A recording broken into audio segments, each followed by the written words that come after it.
సరస్వతీ నమస్తుభ్యం వరదే కామరూపిణి విద్యారంభం కరిష్యామి సిద్ధిర్భవతు మే సదా.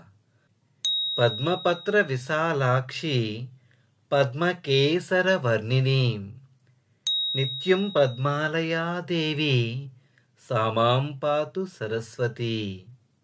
ఓ సరస్వతీదేవి తల్లి, కోరిన కోరికలు తీర్చుదానా, నీకు నమస్కరించుచు విద్యను ప్రారంభించుచున్నాను.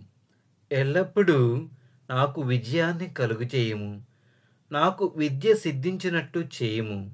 పద్మము యొక్క రేకుల వలె కనుడు కలదీయును. పద్మము యొక్క కేసరముల వంటి పసుపు పచ్చని రంగును కలదీయును. పద్మమే నివాసముగా కలదీయును. దేవతయగు ఆ సరస్వతి ఎల్లప్పుడూ నన్ను రక్షించుగాక.